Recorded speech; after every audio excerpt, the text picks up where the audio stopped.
श्री गणेशाय नमः। श्री सरस्वत्यै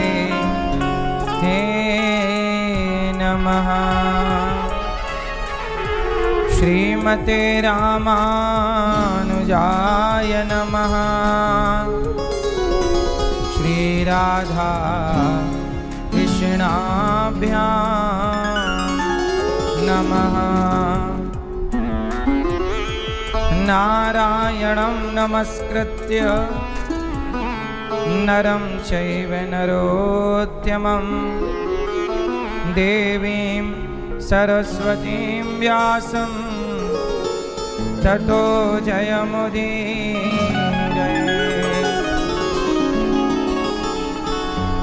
लक्ष्मीनाथ समारंभा नाट्यामुनिमध्यमा अस्मदाचार्यपर्यन्तां वन्दे गुरो परम्पराम्। जय जय श्री राधा रमण, जय जय नवल किशोर, जय गोपी चित्तचोर प्रभु, जय जय माखन चोर, जय जय माखन चोर। राधा मेरी मात है, पिता मेरे घनश्याम, इन दोनों के चरणों में मेरा कोटि कोटि प्रणाम। मेरा कोटि कोटि प्रणाम। आए हो तो प्रेम से लो हरि का नाम, सब भक्तों को अनिरुद्ध की जय जय राधे श्याम। जय जय राधे श्याम, जय जय राधे श्याम, जय जय सीताराम।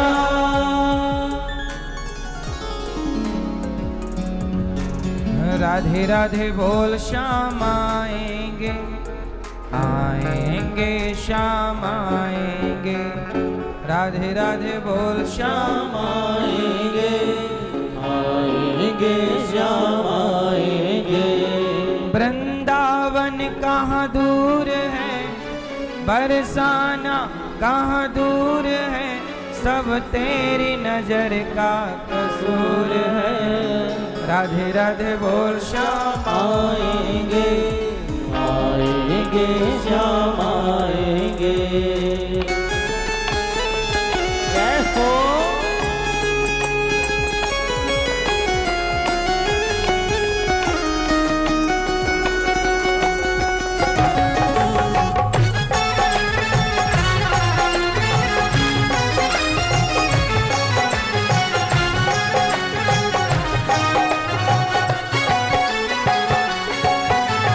राधे राधे बोल श्याम आएंगे, आएंगे श्याम आएंगे।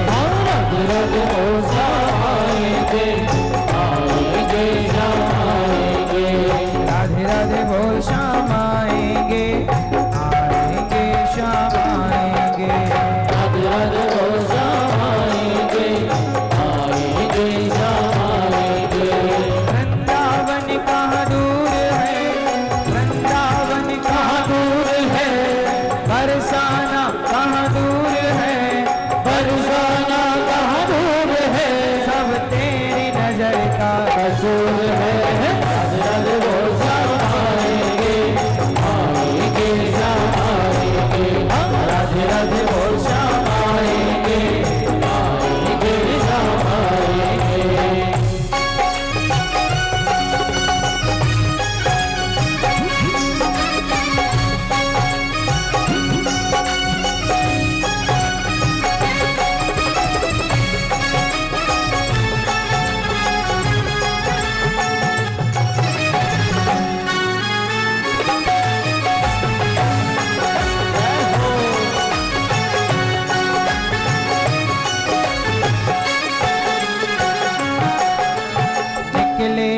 तेरी भक्ति का परिणाम, तेरे घर भी आएंगे घनश्याम।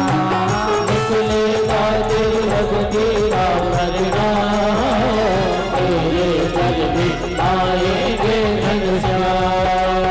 निकलेगा निकलेगा तेरी भक्ति का परिणाम, तेरे घर भी आएंगे भगवान। निकलेगा तेरी भक्ति का परिणाम, तेरे घर भी आएंगे घनश्याम। बस याद कर फरियाद कर, बस याद कर फरियाद कर, ना यूं जीवन बर्बाद कर, बीते दिन लौट आएंगे। राज राज वो शाम आएंगे, आएंगे शाम आएंगे, राज राज वो शाम आएंगे, आएंगे शाम आएंगे।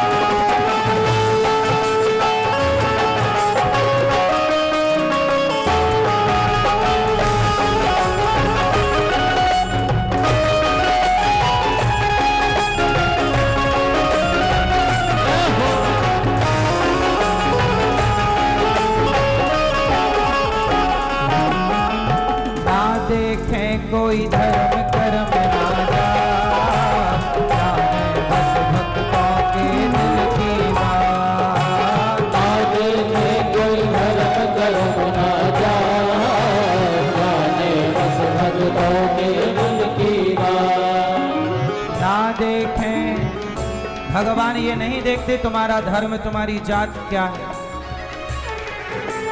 ना देखें कोई धर्म कर्म ना जात, जाने बस भक्तों के मन की बात। ना देखे कोई धर्म कर्म ना जाए, जाने बस भक्तों के मन की बात।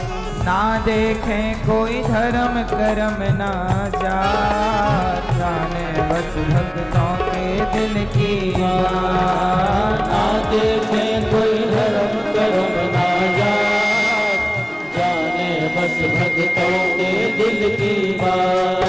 सब जान ले पहचान ले, सब जान ले पहचान ले, एक बार ये अपना मान ले, फिर आकर गले लगाएंगे। राज राज वो शाम आएंगे, आएंगे शाम आएंगे, राज राज वो शाम आएंगे, आएंगे शाम आएंगे।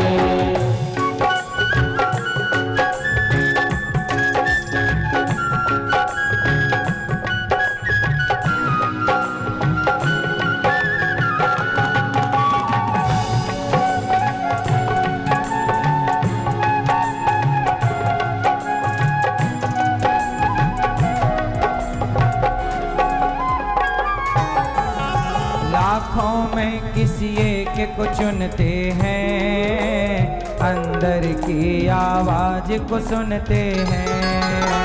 लाखों में किसी एक को चुनते हैं, अंदर की आवाज को सुनते हैं। भगवान सबको नहीं, लाखों करोड़ों लोगों में भगवान ने आप लोगों को चुना कि चलो वृंदावन। लाखों में किसी एक को चुनते हैं, अंदर की आवाज को सुनते हैं। लाखों में किसी एक को चुनते हैं, अंदर की आवाज को सुनते हैं। सब जान ले पहचान ले, सब जान ले पहचान ले, एक बार ये अपना मान ले, फिर आकर गले लगाएंगे। राज राज वो शाम आएंगे, आएंगे शाम आएंगे, राज राज वो शाम आएंगे, आएंगे शाम आएंगे। वृंदावन कहाँ दूर है, वृंदावन का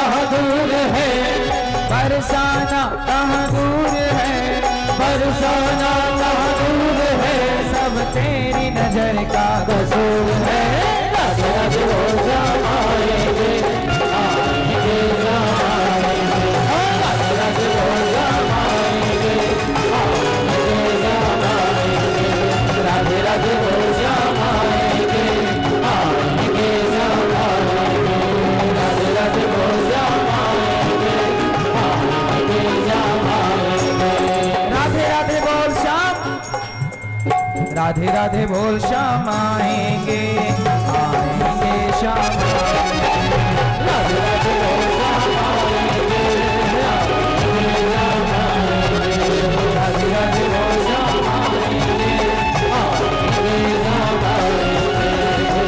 आएंगे श्याम आएंगे।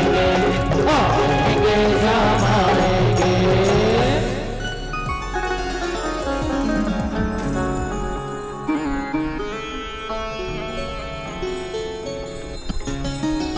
प्रेम के आंसू जिनके बहते हैं, उनके तो हरि संग में रहते हैं। प्रेम के आंसू जिनके बहते हैं, उनके तो हरि संग में रहते हैं। मैं प्यासी हूँ हरिदासी हूँ, एक बार ये अपना मान ले, एक बार ये अपना मान ले, फिर आकर गले लगाएंगे। राधे राधे बोल श्याम आएंगे, आएंगे श्याम आएंगे। प्रेम के आंसू जिनके बहते हैं। कथा भगवान की होती है और भगवान को पाने का उपाय क्या होता है? आज मैं आपको पूरी वेद पुराणों का सार सुनाऊंगा। सार क्या? सार क्या है? एक छोटा बच्चा होता है,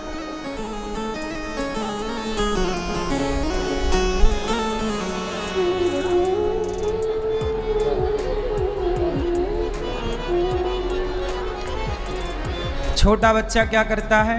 जब उसे दूध पीना होता है क्या करता है? पानी पीना हो क्या करता है? सोना हो क्या करता हो? सर्दी लग रही है क्या करता है? छोटा बच्चा हर परिस्थिति में रोता है। क्योंकि अच्छा, बच्चा क्यों रोता है? क्योंकि उसे कुछ आता ही नहीं, उसके पास शब्द नहीं होते ना कि वो बुला सके माँ को। छोटे बच्चे के पास शब्द नहीं होता, वो बुला नहीं सकता। भूख लगी है, रोटी बोल नहीं सकता। रोटी कहाँ बोलता है बच्चा? बोलने शब्द नहीं है ना, गूंगा है अभी। परंतु केवल रोने के बल पर वो सारा काम करवा लेता है। कितने भी दूर माँ हो, रो रो करके वो अपने पास बुला लेता है। सच बताओ मेरी माँ, रोना साधना नहीं है। छोटे से बच्चे को रोना आता है और कुछ नहीं आता। उस रोने के बल से वो अपनी माँ के करीब पहुंच जाता है। यदि रोने के बल से बच्चे को माँ मिल सकती है, तो केवल रोने के बल से भक्त को भगवान क्यों नहीं मिल सकते? इसलिए भक्तों की सबसे बड़ी साधना क्या है? आप भगवान को फूल चढ़ाइए, आप भगवान को वस्तु चढ़ाइए, पर भगवान से कभी आप पूछिए कि आपको क्या चाहिए। अच्छा ये बताओ, गोपियाँ भगवान से बहुत प्रेम करती हैं। गोपियाँ भगवान को क्या चढ़ाती हैं? नारियल, फूल, मिठाई, पैसा, रुपया, सोना, चांदी। गोपियाँ भगवान को क्या चढ़ाती हैं? क्या चढ़ाती हैं? भगवान को क्या चाहिए? सच बताओ, भगवान को क्या चाहिए? क्या चाहिए? प्रेम चाहिए। क्या चाहिए भगवान को, सच बताओ।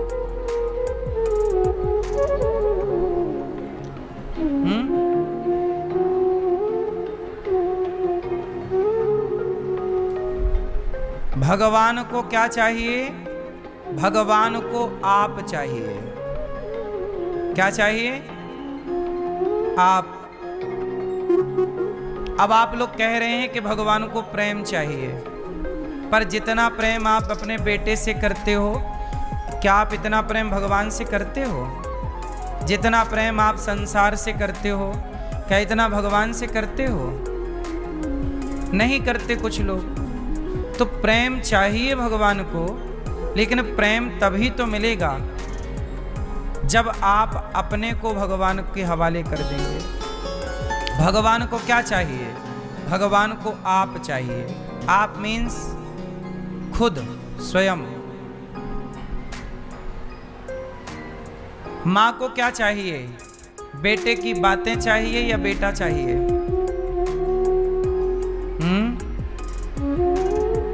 भूखे को आप बिठाओ और रोटी की केवल बातें करो। रोटी गोल गोल होती है, बहुत अच्छा स्वाद होता है, गेहूं की बनती है, गेहूं का आटा चक्की में से पीसो, फिर उसकी रोटी बनेगी। तो बताओ, भूखे को रोटी के ज्ञान चाहिए कि रोटी चाहिए? अब कोई आए आपके पास, भैया हमें बहुत भूख लगी है, रोटी दे दो, तो आप उसे कहो रोटी, तो सुन, रोटी बनती है आटे से, आटा बनता है गेहूं से, गेहूं किसान के घर होता है, किसान पहले खेत में गेहूं बोता है, फिर बढ़िया पानी डालता है, खाद डालता है और बढ़िया उसको उपजाता है, 4 महीने लगते हैं। अब इस ज्ञान से उस भूखे को क्या लेना देना है? बताओ, जो आपको रोटी मांग रहा है उसे आप गेहूं का विस्तार बताओगे, क्या पाएगा वो? जैसे भूखे को रोटी का ज्ञान नहीं चाहिए, भूखे को रोटी चाहिए, ऐसे भगवान को भक्त से कोई सोना चांदी रुपया पैसा वस्तु मिष्ठान मिठाई नहीं चाहिए। भगवान को सिर्फ भक्त चाहिए। मेरा भक्त केवल, मुझे कुछ ना चाहिए, तू मुझे कुछ ना दे। गोपियों ने भगवान को क्या दिया? क्या दिया? गोपियों ने खुद को हवाले कर दिया, प्रभु मैं आपकी हूं। भगवान के चरणों में आत्मसमर्पण कर दिया।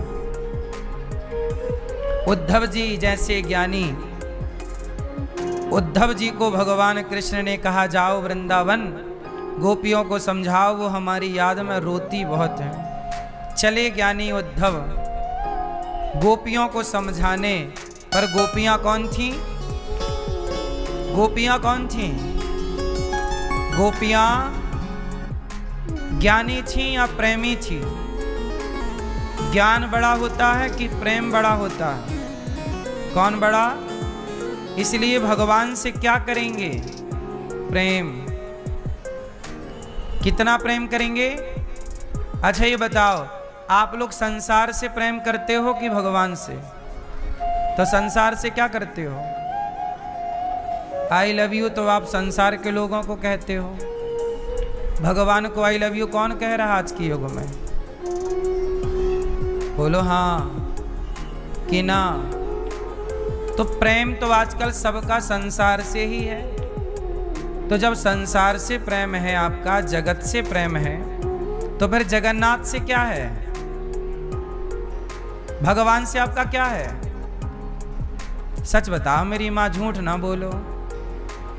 प्रेम तो आपका आपके पति से है, प्रेम तो आप अपने बेटे से करती हो ना?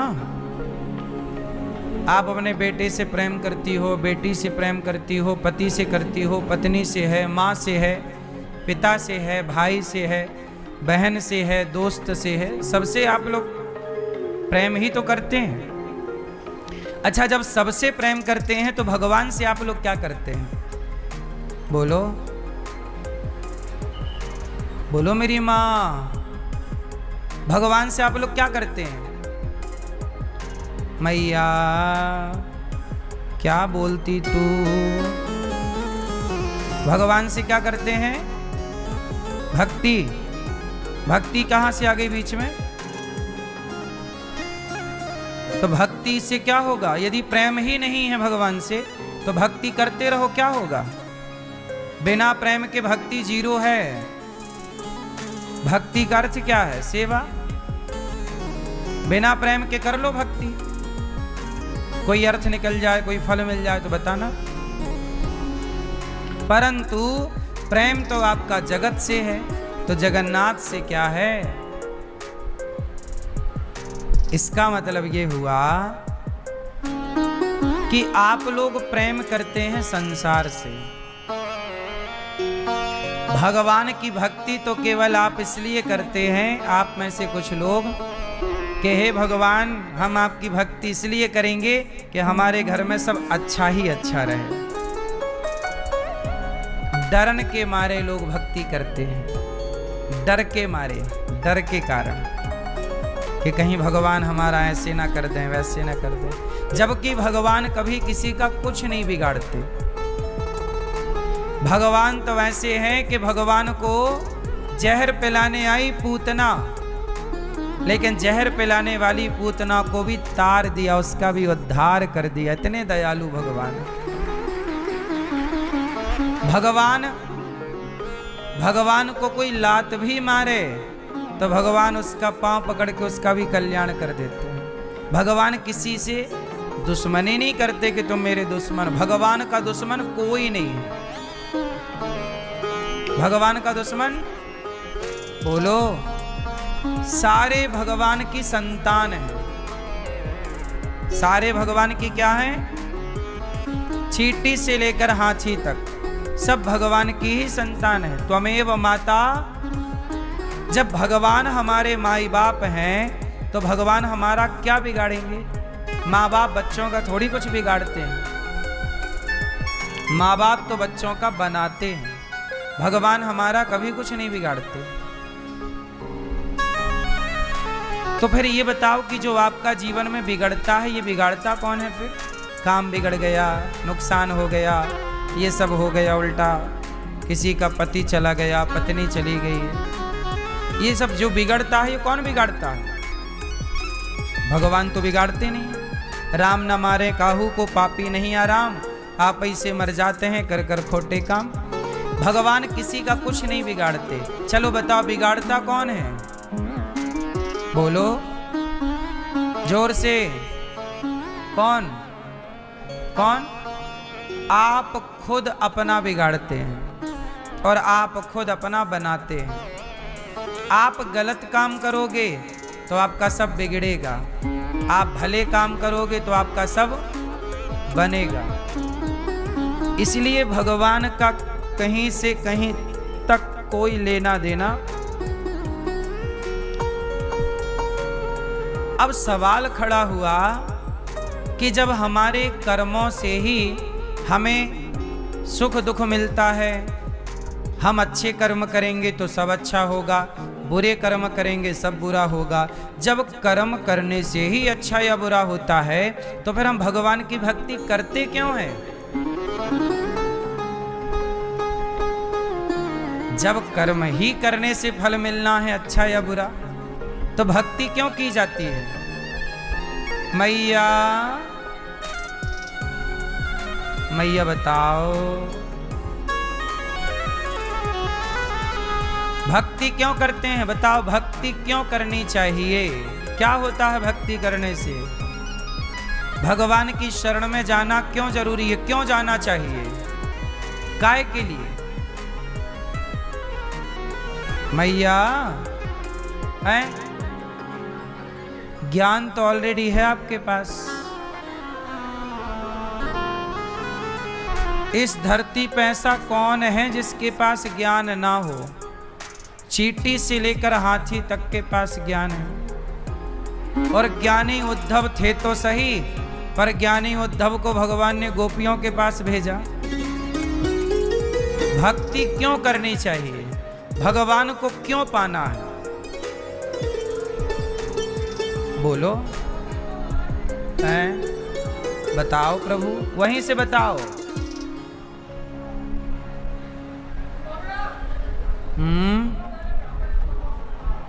भगवान की भक्ति क्यों करनी चाहिए? क्यों जाते हैं लोग मंदिर? क्यों करते हैं पूजा? जब कर्मों का ही फल हमें भोगना है तो भक्ति क्यों? मैया हो गए झुमके ठीक? बताओ। सुनो, भक्ति क्यों करते हैं? भगवान के पास क्यों जाना चाहिए? तो सुनो, भगवान के शरण में इसलिए जाते हैं, भगवान की भक्ति इसलिए करते हैं क्योंकि इस बात को समझने के लिए एक छोटी सी कहानी आपको सुनाता हूं। एक गुरुजी थे, उनके 2 चेला थे। एक चेला जाता था वैश्या के घर मुजरा देखने और दूसरा जाता था सत्संग में, मंदिर पूजा करता, मंदिर जाता, भक्ति करता, सत्संग करता। एक ही गुरु के 2 चेला। एक चेला वैश्या के घर जाता, एक मंदिर जाता। एक दिन क्या हुआ, जो मंदिर और सत्संग जाने वाला चेला था वो सत्संग से लौटा तो उसके पांव में लोहे की कील घुस गई और बेचारा लंगड़ाता हुआ वैद्य के पास गया। वैद्य ने वो कील निकाली, इतनी जोर की घुसी कि बहुत गहरी हड्डी तक चली गई। उसका पांव क्रैक सा हो गया। लंगड़ाता लंगड़ाता गुरुजी के पास गया। तभी जो वैश्या के पास से लौटा तो उसे रास्ते में सोने की पोटरी मिल गई, सोना मिल गया कुछ। तो वैश्या के घर से लौटने वाले को सोना मिला और सत्संग से लौटने वाले को लोहे की कील घुसी पांव में। दोनों पहुंचे गुरुजी के पास। तो लोहे की कील जिसके पांव में घुसी उसे बड़ा दर्द था। बोला, गुरुजी भगवान का न्याय गलत है। क्यों गलत है? बोले, देखो मैं सत्संग करता, किसी का बुरा नहीं करता, सच बोलता, अच्छे रास्ते पर चलता, लेकिन मैं अच्छा चलता हूं अच्छे रास्ते पर तो मेरे पांव में कील घुस गई। और ये वैश्या के घर जाता है, गलत काम करता है, गलत महिला के साथ रहता है और इसे देखो सोना मिल गया। तब गुरुजी मुस्कुराए। गुरुजी ने कहा, बेटा तुम वर्तमान को समझते हो, तुम वर्तमान को जानते हो, ना तो तुम भूत काल के बारे में जानते हो, ना तो तुम भविष्य के बारे में जानते हो। सुनो, गुरुजी ने कहा कि तुम्हारे पांव में कील क्यों लगी और उसे सोना क्यों मिला, दोनों के पीछे का एक गहरा कारण है।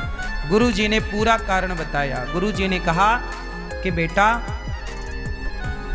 आज के दिन तुम्हें मरना था, आज तुम्हारी जीवन लीला समाप्त होने वाली थी, आज तुम्हारी मृत्यु थी, परंतु तुमने सत्संग किया, पूजा की, भजन किया, सच्चाई की राह पर चले तो भगवान ने तुम्हारी मृत्यु को टाल दिया और एक लोहे की कील पांव में घुसा दी। तो लोहे की कील के दर्द से तुम्हारी मृत्यु टल गई।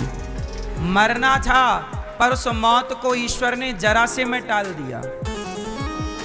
ईश्वर के भजन के प्रभाव से आपकी मृत्यु जरा से कष्ट में टल गई। जीवन में कष्ट आए तो समझ लो कि बड़ा कष्ट था, पर परमात्मा ने बड़े को छोटे से में टाल दिया। तो तुम्हारी मृत्यु थी जो लोहे की कील घुस के टल गई। और वो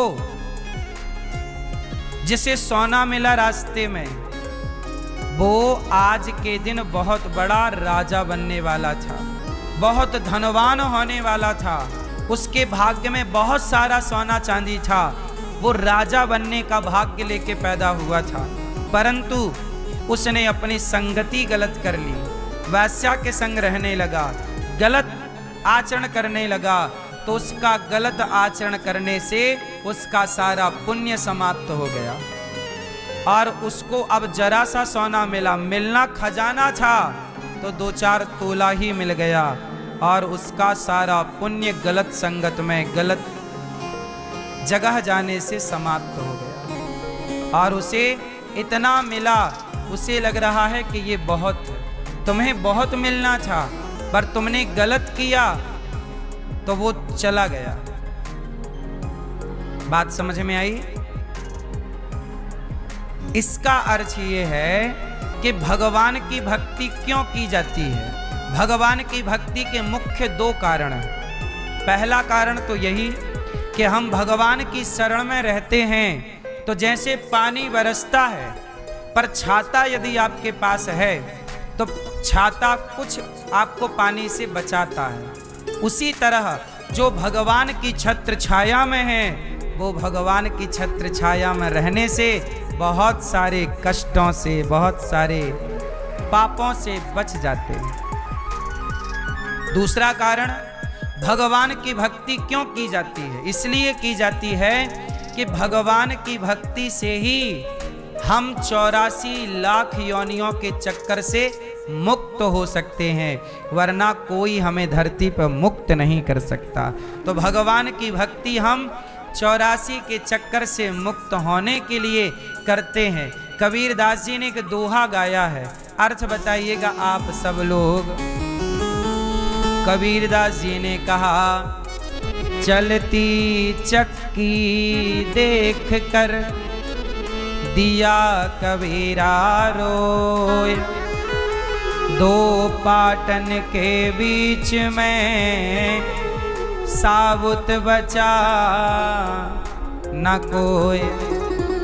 चलती चक्की देख कर दिया कबीरा, कबीर जी रो रहे हैं। काहे रो रहे हो? बोले चलती चक्की देख, चक्की में 2 पहिए होते हैं, एक नीचे एक ऊपर, चलती चक्की सारा दाना पिसता है। तो कबीर जी कह रहे हैं कि जिंदगी में भी 2 पहिए हैं, एक पहिया है जन्म, एक पहिया है मृत्यु। तो जन्म और मृत्यु में सब पिस रहे हैं, सबका जन्म मृत्यु, जन्म मृत्यु, जन्म मृत्यु। कबीरदास जी बोले साबुत बचाना, सब पिस रहे हैं, क्या करें कि साबुत बच जाएं। तब कबीरदास जी का मुंह बोला, एक बेटा था, नाम था कमाल। कमाल ने एक दोहा गाया और पिता का दुख दूर किया। कमाल बोला, चलती चक्की चलने दे, पिस पिस आटा होए, कीले माही जो रहे, सो बालना बांका होए। चलती चक्की चलने दे, पिस पिस आटा होए, कीले माही जो रहे, सो बालना बांका होए। बेटे ने क्या बोला, पिताजी चक्की चलती है, सारे दाने पिसते हैं, सारे लोग धरती में पैदा भये, सारे लोग पिस रहे हैं, पर जो चक्की में कील होती है, एक कील में दाना घुस जाए तो कितनी भी चक्की चले वो बीच का दाना नहीं पिसता। उसी तरह जो एक हरि की शरण में चला जाता है वो जन्म मृत्यु से बच जाता है। तो भगवान की शरण में क्यों जाना, क्यों भक्ति करना चाहिए? ताकि आप जन्म और मृत्यु के चक्र से बच जाएं, इसलिए भगवान की भक्ति की जाती है। अब कुछ लोग क्या कहते हैं कि देखो हम तो भगवान कितने बड़े भक्त थे, हमारे घर में ये दुख क्यों आया, हमारे घर में ऐसा क्यों हुआ, हम तो बड़ी भक्त कर। देखो भक्ति करते हैं आप, इसका मतलब ये नहीं कि आपके जीवन में दुख नहीं आएगा। भाई बहुत बड़ा दुख था, जरा से में टल गया। आप ये क्यों नहीं समझते? हर चीज, एक मैया मेरे पास आई, देखो हर नजरिए, हर होनी के 2 नजरिए होते हैं। एक मैया मेरे पास आई, एक मैया मेरे पास आई, बोले गुरुजी मेरे साथ भगवान ने बहुत बुरा किया। अब मैं एक सच्ची घटना सुना रहा हूं, आप लोग अपना नजरिया बताइएगा, फिर मैं अपना नजरिया बताऊं। देखो बात एक ही है, पर इसे दो नजरिए से देखोगे तो दो बातें हो जाएंगी। आओ हम एक उदाहरण से समझाते हैं। एक मैया मेरे पास आई, उन्होंने कहा गुरुजी भगवान ने मेरे साथ बहुत गलत किया। मैंने कहा क्या गलत किया आपके साथ? बोला मेरा एक 25 साल का बेटा, जिसकी शादी थी 16 तारीख की, 16 तारीख की शादी थी, शादी की तैयारियां हो गई, सामान आ गया, मेहमानों को कार्ड बट गए, और तभी 16 तारीख की शादी थी, अचानक 9 तारीख को ना जाने क्या हुआ, मेरे बेटे की मृत्यु हो गई। एक ही बेटा था, वो माँ रो रही थी। क्या करती और वो माँ? उसके पास रोने के सिवा तो कोई ऑप्शन ही नहीं था।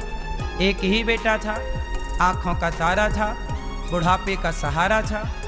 शादी की तैयारियां सामने थीं, दुल्हन आती, सास का ख्याल रखती, छोटे छोटे बच्चे होते, दादी दादी कह के बच्चे बुलाते, जिंदगी का सुख पाती मैं। लेकिन भगवान ने सारे सुख मेरे से छीन लिए। ना मुझे बहू का सुख मिला, ना पोते का सुख मिला, जो बेटा था वो भी चला गया। हे महाराज बताओ ये भगवान ने मेरे साथ क्यों बुरा किया? अब आप लोग बताओ, भगवान ने उस माँ के साथ अच्छा किया कि बुरा किया? जोर से बोलो मेरी माँ। इस स्थिति में आपका क्या डिसीजन है?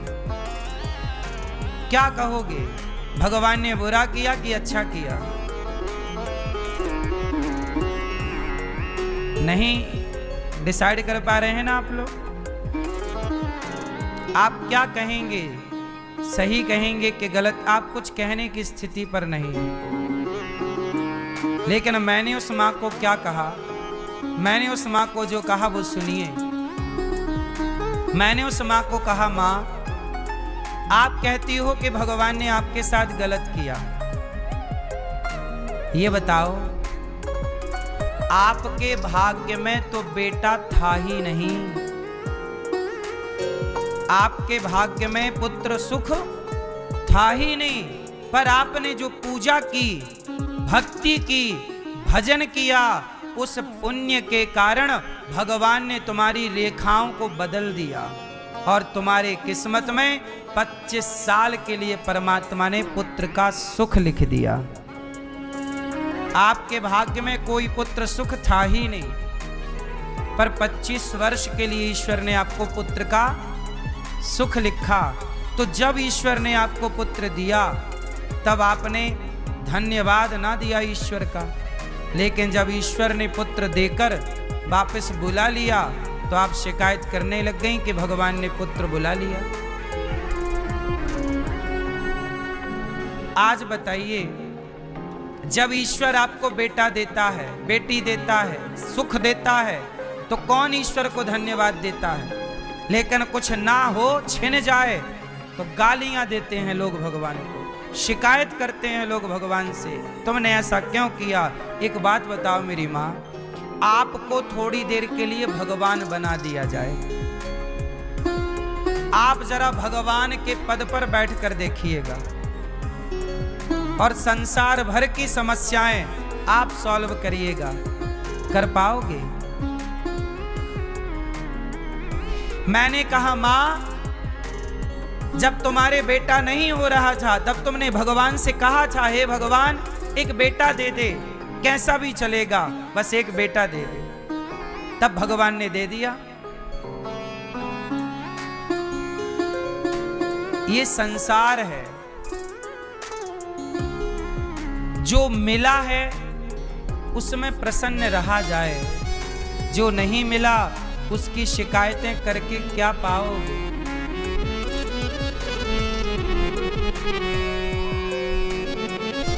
जितना है जो है उसमें प्रभु का धन्यवाद। हे प्रभु आपका बहुत बहुत धन्यवाद। भक्ति इसलिए ना करें कि हमारा बेटा अमर हो जाए। मृत्यु लोक है, यहाँ मरना सबको है। भक्ति इसलिए नहीं की जाती कि हमारे परिवार में किसी की मृत्यु ना हो। मृत्यु लोक में आए हो तो मरना पड़ेगा, कोई जल्दी कोई देर से। भगवान की भक्ति इसलिए मत करो कि परिवार के लोग अमर हो जाएं। भक्ति इसलिए करो कि प्रभु यदि दुख दिया है तो दुख सहने की शक्ति भी देना और अपने धाम में बुला लो। ये 84 के चक्कर से मुक्त होना ही ये मानव शरीर की सार्थकता है। मानव शरीर पाके 84 के चक्र से मुक्त ना भये तो मानव शरीर पाके तुम 10 बच्चे पाओ। तुम एक बेटे के लिए रोते हो, भगवान करे तुम्हारे 100 बेटे हों, पर 100 बेटे भी होंगे, पर यदि तुम्हारे भाग्य में दुख है तो धृतराष्ट्र के 100 बेटे थे कि नहीं? बोलो, धृतराष्ट्र के भाग्य में कितने बेटे थे? 100, पर 100 होने पर भी बुढ़ापे में रोना पड़ा कि नहीं? तुम्हारे भाग्य का रोना पड़ोसी ना रोएंगे, तुम्हारी किस्मत का रोना तुम्हें ही रोना पड़ेगा। इसलिए कहता हूं, बेटे का होना महत्वपूर्ण नहीं है, भगवान का होना महत्वपूर्ण है। बेटा एक व्यवस्था है, अच्छी बात है। भगवान करें आप सबके खूब बेटा हो। हम तो कहते हर साल बच्चा हो आपके यहाँ, क्या दिक्कत है?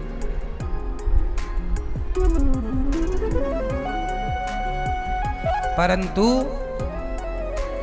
100 बेटा होने पर भी यदि प्रभु को ना पहचान पाए, रावण के 1 लाख बेटा थे।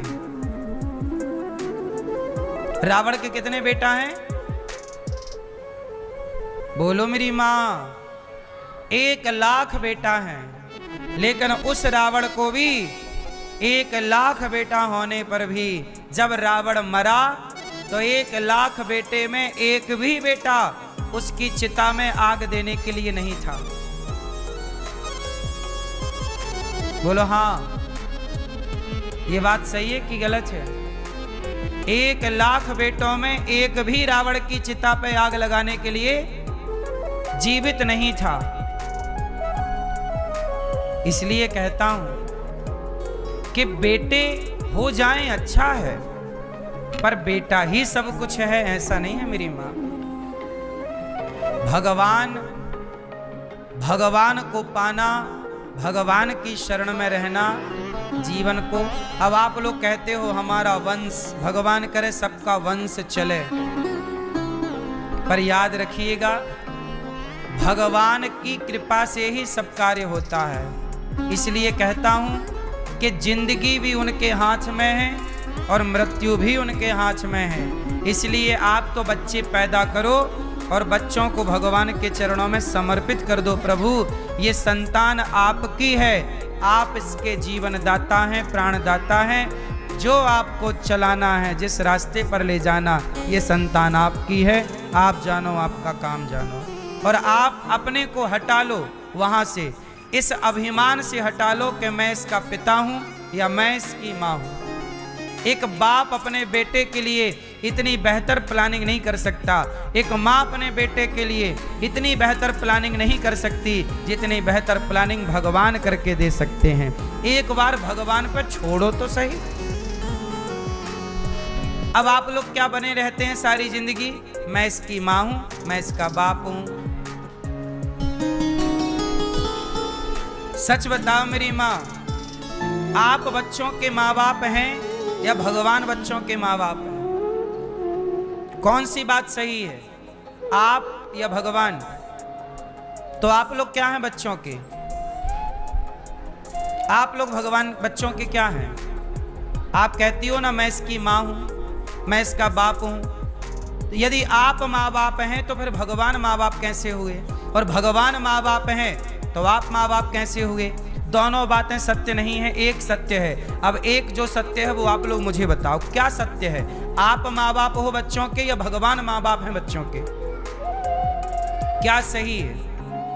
फास्ट रिप्लाई करो।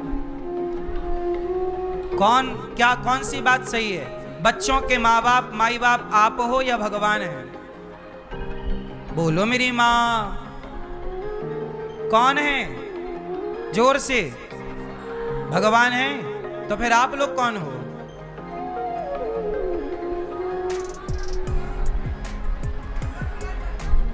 आप लोग कौन हैं? बोलो। आप लोग केवल नौकर हैं। जैसे आपके घर में काम वाली बाई है, वो आपके बच्चे का ख्याल रखती है, केयर टेकर कहते हैं। उसी तरह भगवान के बच्चों का आप नौकर नौकरानी बनकर आप उनका ख्याल रख रहे हैं, लेकिन ख्याल रखते रखते आपको ऐसा लगता है कि हम मालिक हैं। इस गलतफहमी में आप चले जाते हो कि हम इस बच्चे के कौन हैं? बोलो। मालिक हैं, माँ बाप हैं। आप कभी माँ बाप नहीं थे। सदा से माँ बाप कौन है? त्वमेव माता च पिता त्वमेव त्वमेव बंधु च सखा। आप एक आरती में गाते हो, माते पिता तुम मेरे, शरण गहूँ मैं किसकी, तुम बिन और ना दूजा, आस करूं मैं किसकी। ओम जय जगदीश हरे। आप भगवान के कौन हो? भगवान की संतान। हम भगवान के हैं। हम पर अधिकार किसका है? भगवान का। भगवान ने हमें वृंदावन भेजा कि जाओ ये सेवा करो। हम भगवान की आज्ञा से सेवा करने आए हैं। आप भी भगवान की आज्ञा से आए, और जिस दिन भगवान की आज्ञा हुई कि चलो वापस आओ, तो हमें वापस जाना पड़ेगा। फिर लोग रोएंगे, चले गए। लोग क्या कहते? अरे भक्ति करते थे तो ऐसा कैसे हो गया? अरे भक्ति करते थे तो हम नरक थोड़ी जाएंगे, भगवान ने तो बुलाया है, खुशी खुशी जाएंगे।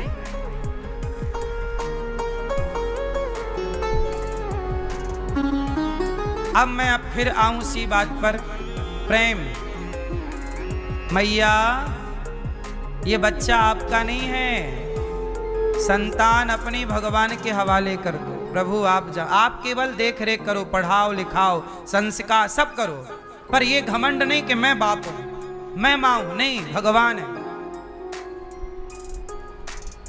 मैं केवल नौकर हूं ईश्वर का, और ईश्वर ने मुझे 2 बच्चों की जिम्मेदारी दे रखी है, या 4 बच्चों की जिम्मेदारी दे रखी है, या 1 बच्चे की जिम्मेदारी।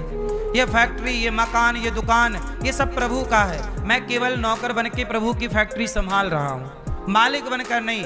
नौकर बनो साहब, नौकर। भगवान के दास बनो। आप लोग गलती क्या करते हो? मालिक बन जाते हो। मालिक केवल भगवान। अच्छा ये बताओ, आप बेटे से प्रेम करते हो? बेटी से प्रेम करते हो? पति से प्रेम करते हो? पत्नी से करते हो? तो भगवान से क्या करते हो? भगवान से करना चाहिए प्रेम। भगवान से क्या करना चाहिए भैया? प्रेम। क्योंकि भगवान के लिए राम ही केवल प्रेम प्यारा। भगवान को केवल प्रेम चाहिए। फिर पत्नी और पति, बेटा बेटी, इनसे क्या करें? यदि भगवान से प्रेम करेंगे तो पति पत्नी से क्या करेंगे? फिर बेटा से क्या करेंगे? आप बताओ, प्रेम किससे करना चाहिए? बेटा से कि भगवान से? तो बेटा से क्या करें? नहीं, आप बताओ, खड़े होके बताओगे? अच्छा बताओ मैया। अच्छा खड़ी हुई, बताने के लिए खड़ी नहीं हुई थी आप? बताओ, प्रेम बेटे से करें तो फिर परिवार से क्या करें? नहीं समझ में आ रहा है? सुनो मेरी माँ, प्रेम करिए, प्रेम में कोई बंटवारा ना हो। देखो आप लोग क्या किए, प्रेम के टुकड़े टुकड़े कर दिए। थोड़ा प्रेम पति को, थोड़ा पत्नी को, थोड़ा बेटे को, थोड़ा पड़ोसन को, थोड़ा पड़ोसी को, थोड़ा इसको, थोड़ा। ये क्या हो गया, ये प्रेम के टुकड़े। फिर आप चिल्लाते हो दिल के टुकड़े टुकड़े करके मुस्कुरा के चल दिए। जब बांटोगे तो टुकड़े टुकड़े हो ही जाएंगे। इसलिए कहता हूं प्रेम के टुकड़े टुकड़े ना करो आप लोग, वरना क्या होगा, क्या होगा मेरी माँ, दिल के टुकड़े टुकड़े करके मुस्कुरा के चल दिए। तो प्रेम के टुकड़े टुकड़े ना करो, प्रेम बिल्कुल साबुत रखो और प्रेम भगवान के लिए समर्पित करो। फिर बेटे से क्या करें, बेटे से एक बहुत अच्छा व्यवहार करो। पिता का व्यवहार बेटे के प्रति कैसा हो, पिता का व्यवहार हो कि वो बेटे को संस्कारी बनाए, पढ़ाए लिखाए, अच्छा व्यवहार, व्यवहारिक पिता हो। पुत्र कैसा हो, पुत्र पिता से प्रेम करने वाला ना हो, पुत्र पिता से अच्छा व्यवहार करने वाला हो।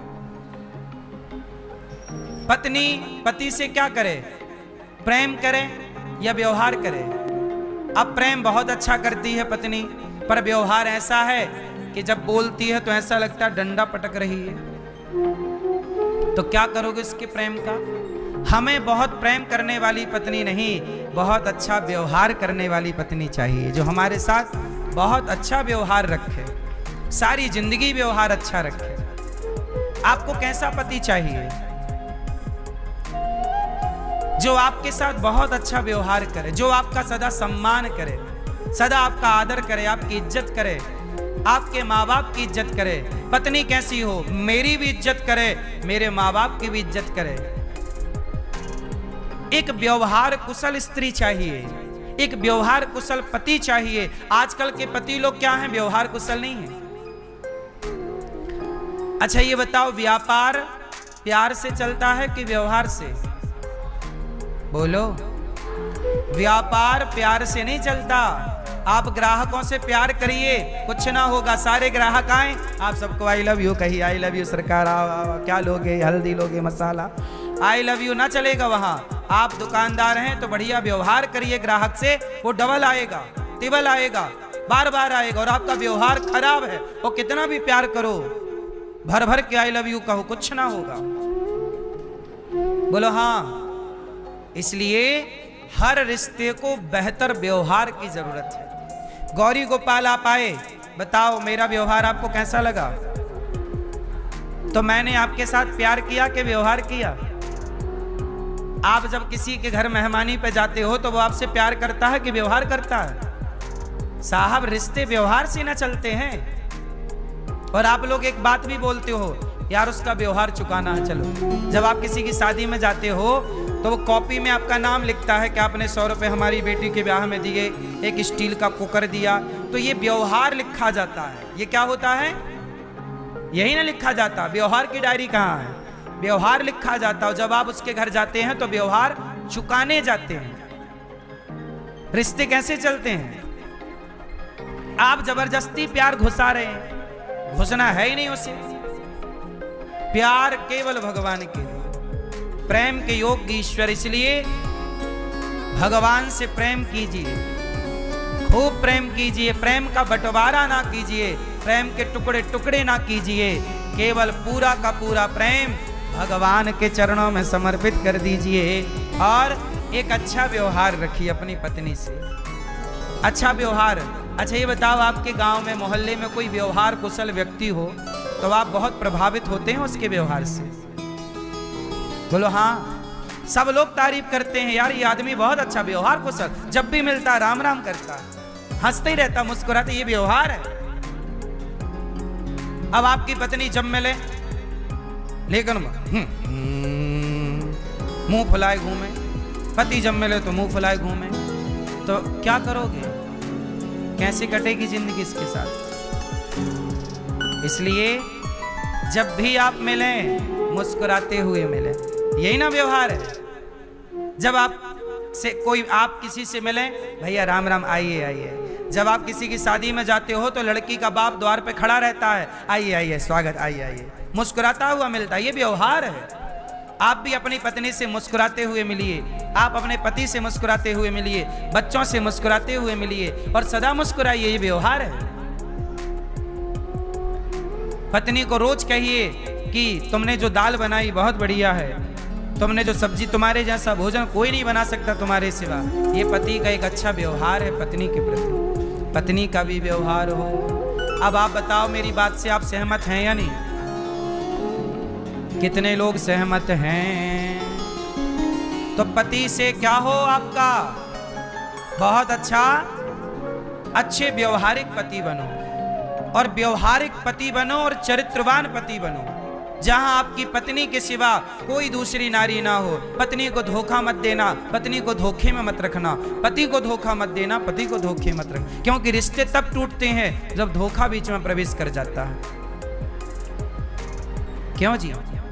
इसलिए व्यवहार कुशल सफल है। आजकल आप लोग ना हर जगह प्यार, हर जगह I love you, I love you, I love you हर जगह नहीं काम करता। इस धरती का सबसे बड़ा धोखेबाज सेंटेंस क्या है? आई लव यू। सबसे धोखा देने वाला सेंटेंस कोई है तो आई लव यू है। किसी को बर्बाद करना हो तो आई लव यू कह दीजिए, बर्बाद हो जाएगा। आजकल के लड़का लड़की काहे में बर्बाद हैं? इसी आई लव यू में तो बर्बाद हैं। बोलो हाँ, पढ़ाई नहीं कर रहे हैं, दिन भर आई लव यू खेल रहे हैं। बोलो हाँ कि ना। माँ को लगा छोरी सो गई, छोरी रजाई ओढ़ के नीचे अंदर आई लव यू भेज रही है व्हाट्सएप पे। माँ बाप को लगा बेटा सो रहा, रजाई ओढ़ के वो 3-4 को भेज रहा है। एक ही आई लव यू लिखा, 3-4 को सेंड कर दिया। कहीं से तो रिप्लाई आएगा? यही चल रहा है। और आप इस आई लव यू को सच्चा समझ लेते हो। इससे बड़ा धोखेबाज कोई नहीं है। इसलिए आई लव यू किसी को बोलना है तो केवल भगवान को। भगवान ही आई लव यू का रिस्पॉन्स देते हैं। ये संसार तो अपने अपने ढंग से आई लव यू का रिस्पॉन्स देता है। आपके पास कुछ पैसा है तो आई लव यू का रिस्पॉन्स जल्दी आएगा। आपके पास कुछ नहीं है तो आपके पास आई लव यू का रिस्पॉन्स नहीं आएगा।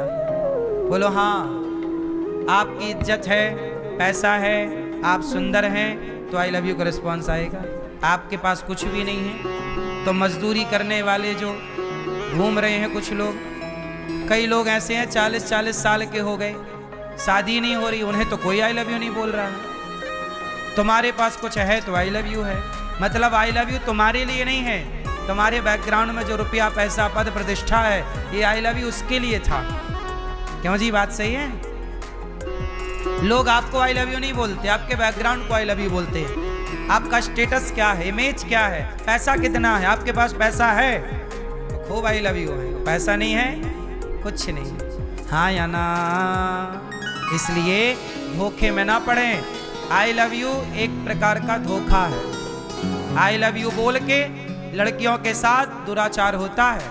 आई लव यू की आड़ में लड़कियों के साथ शोषण होता है। और वो आई लव यू चूंकि कह चुकी होती हैं, सुन चुकी होती हैं, तो वो रोक नहीं पाती। और एक लड़का आता है, आई लव यू कहता है और उस लड़की का शोषण कर लेता है केवल आई लव यू कह के। और वो मना नहीं कर पाती क्योंकि वो आई लव यू टू कह चुकी है। हाँ या ना? और बाद में क्या होता है? लड़का आया या लड़की ने एक दूसरे का शोषण किया और शोषण करने के बाद आई लव यू खत्म। फिर आई लव यू खत्म, फिर कुछ नहीं। फिर तो चिंगम खाई ना, चिंगम खा के आप चबाते हो और फेंक देते हो। इसी तरह कुछ लड़कियां, आज लव जिहाद क्या है? लड़कियों को चबाया जाता है और फिर उन्हें बाजार में बेच दिया जाता है 10-20 लाख में। छुट्टी खत्म, आई लव यू। इसलिए इस चक्कर में ना पड़ो। तो पत्नी के साथ बहुत अच्छा व्यवहार रखो, अच्छे पति बनो, अच्छी पत्नी बनो, अच्छी बहू बनो, अच्छे सास बनो। और रिश्तों में प्यार ना हो, रिश्तों में बेहतर व्यवहार हो और प्रेम केवल जगन्नाथ से हो, भगवान श्री कृष्ण से हो, भगवान श्रीमन नारायण से हो। प्रेम जब होगा, प्रेम जब अनंत हो गया, तब राम राम संत हो गया। उद्धव जी आए गोपियों को समझाने, कहा घनश्याम ने उद्धव से वृंदावन जरा जाना, वहां की गोपियों को ज्ञान का कुछ तत्व समझाना। विरह की वेदना में वे सदा बेचैन रहती हैं, तड़प कर आह भरती हैं और रो रो कर ये कहती हैं। जब उद्धव जी आए बड़े ज्ञानी, गोपियां सी वृंदावन में रो रही, कृष्ण चले गए, कब आओगे? कृष्ण की याद में रो रही, क्योंकि गोपियों ने तो प्रेम केवल कृष्ण से किया है। रो रही हैं। उद्धव जी बोले, क्यों रो रही हो? बोले, ना रो, जिस कृष्ण को तुम पुकार रही हो वो तो कण कण में व्याप्त है। गोपियां बोली, हमें कण कण के कृष्ण से मतलब नहीं, जो हमें छोड़ के गया था वो कहाँ है? हमें ज्ञान ना दो, हम ज्ञान नहीं चाहती, हमें रोने दो भगवान की याद में। उद्धव जी बोले, रोने से क्या होगा? गोपियां बोली, रोने से सुख मिलता है। उद्धव जी हंसे, बोले, रोने से भी कोई सुख मिलता है? अच्छा बताओ मैया, रोने से सुख मिलता है कि नहीं? बोलो हाँ या ना। रोने से सुख मिलता है? हाँ या ना?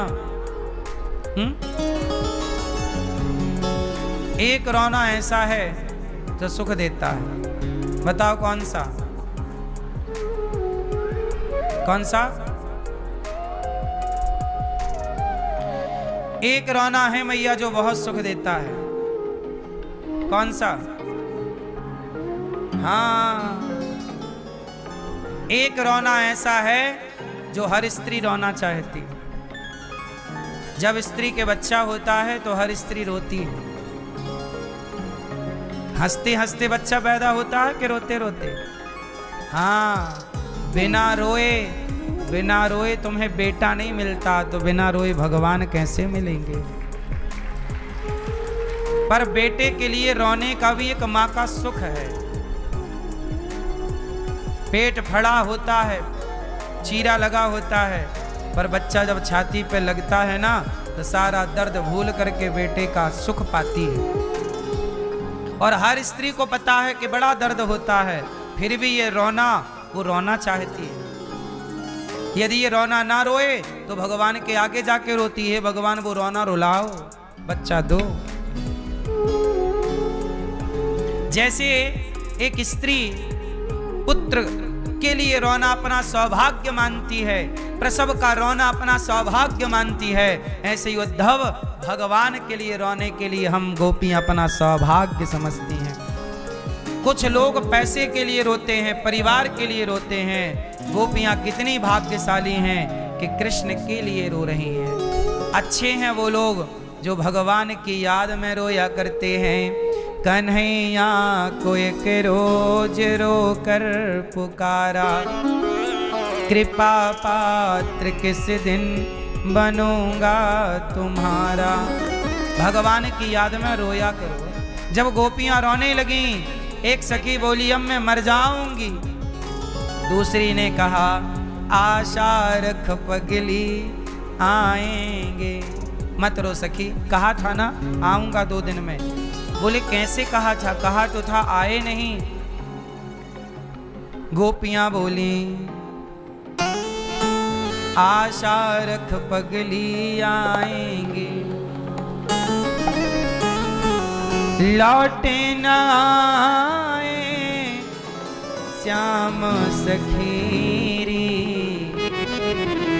परदेशवा में छाए जी। गोपियां बोले, कह के गए थे। गोपियों से क्या कह के गए थे? आऊंगा, पर अभी तक तो आए नहीं, क्या करूं? लौटे न आए श्याम सखीरी परदेसवा में छाए जी। वादा कर गए मोह से कन्हैया, बिछड़ी फिर रही वन वन गैया। रो रो थकी यशोदा मैया जी, नैनन आंसुआ टपक रहे हैं, नैनन आंसुआ टपक रहे हैं। कब लोगैल निहारों जी, कब लोगैल निहारों जी। एक अक्रूर भय दुखदाई, दूजे उद्धव पाती लाई। भूल गए वो बाप माई जी, आस लगी है श्याम मिलन की। क्या करूं उद्धव, हम तो मरना चाहती हैं, पर आस लगी है श्याम मिलन की।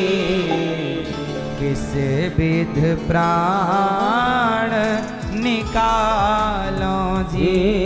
हम मरे तो मरे कैसे उद्धव, कहा था आऊंगा, हम मर गई और तब आया तो। कुब्जा के संग पड़ गयो पाला, भूल गए वो नंद के लाला।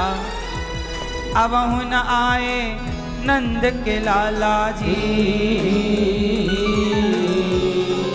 दुख से सनी है देह हमारी। गोपियां बोली दुख से सनी है देह हमारे, जीवत ना हमें मारो जी। हे गोविंद, हमें क्यों मार रहे हो, हम मर जाएंगी तुम्हारे बिना। एक सखी बोली अब जीना किसके लिए, ओ कान्हा रे तेरे बिना भी क्या जीना। फूलों में कलियों में, सपनों की गलियों में, तेरे बिना कुछ कहीं ना। तेरे बिना भी क्या जीना, ओ कान्हा रे तेरे बिना भी क्या जीना। एक सखी बोली देखो प्रेम, प्रेम भगवान से होगा तो प्रेम आपको कहाँ पहुंचा देगा, और संसार के प्रेम में मरते रहो कुछ ना पाओगे। अच्छा ये बताओ, एक स्त्री यदि आपसे बहुत खुश है और कुछ देना चाहती है वो आपको, तो क्या दे सकती है वो आपको? केवल अपना शरीर दे सकती है। स्त्री के पास क्या है? केवल उसका शरीर है। यदि वो देना चाहे तो अपना शरीर आपको दे सकती है। पुरुष यदि देना चाहे किसी को कुछ, क्या दे सकता है? अपना शरीर दे सकता है। जो पैसा है, लाख, 2 लाख, करोड़, 2 करोड़, 10 करोड़, 50 करोड़, यही तो आप दे सकते हैं। और क्या देंगे आप? क्या है आपके पास? स्त्री और पुरुष जिनके लिए दुनिया मर रही है, वो लोग क्या दे सकते हैं सिवाय चमड़ी के? लेकिन भगवान की शरण में जाओगे तो भगवान क्या नहीं दे सकते, ये तो सोचो। संसार की देनगी और ईश्वर की देनगी में अंतर कितना है, कभी इस अंतर को माप करके देखना, नाप करके देखना। आप किसके लिए रो रहे हैं और मीराबाई किसके लिए रोई? तुम्हारा रोना सही है कि मीराबाई का रोना सही है? गोपियां किसके लिए रोई और तुम किसके लिए रो रहे हो? तुम्हारा रोना सही है कि गोपियों का रोना सही है। रोई थी कैकई दशरथ जी से कि हमारा बेटा राजा होना चाहिए। कैकई मां रोई तो सही, पर राज्य के लिए रोई। पर उन्हीं कैकई का बेटा रोया तो राज्य के लिए नहीं, राम के लिए रोया। तो राम के लिए रोया, भरत रोए तो आज भी भरत का नाम आदर से लिया जाता है। और भरत की माता कैकई जब राज्य के लिए रोई तो आज तक कोई बाप अपनी बेटी का नाम कैकई नहीं रखता। जगत के लिए रोने वाले जरा में समिट के रह जाते हैं। उत्थान उन्हीं का होता है जो जगत के लिए नहीं, जगन्नाथ के लिए रोते हैं, जगन्नाथ के लिए भागते हैं। संसार के लिए रो के क्या पाओगे? रो तो रहे हो, आज तक बाल पक गए आपके रो रो के, क्या पा लिया? आगे और रो के क्या पाओगे? इसलिए कहता हूं कुछ आंसू भगवान की याद में बहाओ। आशा रख पगली आएंगे, गोपियां बोली आएंगे, कहा है ना इंतजार। भगवान के भक्त को क्या करना पड़ता है? सदा अच्छाई सच्चाई पर चलो और इंतजार आएगा, सुनेगा। दुनिया बहरी हो सकती है, मेरे भगवान बहरे नहीं हो सकते। भगवान सब देखते हैं। गोपियां रो रही हैं। आशा एक बोली नहीं नहीं मरना मत, आएगा आशा रख पगली। इसलिए मेरी माँ आप ये मत सोचना गुरुजी बहुत जिंदगी बीत गई, कब होगा साक्षात्कार, कब होगा दर्शन, कब सुनेंगे। भरोसा रखिएगा, आशा रख पगली आएंगे, आशा रख पगली आएंगे, हरि आएंगे, हरि आएंगे, प्रभु आएंगे, प्रभु आएंगे, हरि आएंगे, हरि आएंगे। आशा रख, आशा रख, आशा रख पगली आएंगे, आशा रख पगली आएंगे, आशा रख पगली आएंगे, आशा रख पगली आएंगे, हरि आएंगे, हरि आएंगे, प्रभु आएंगे, प्रभु आएंगे, हरि आएंगे, हरि आएंगे। आशा रख, आशा रख, आशा रख पगली आएंगे, आशा रख पगली आएंगे।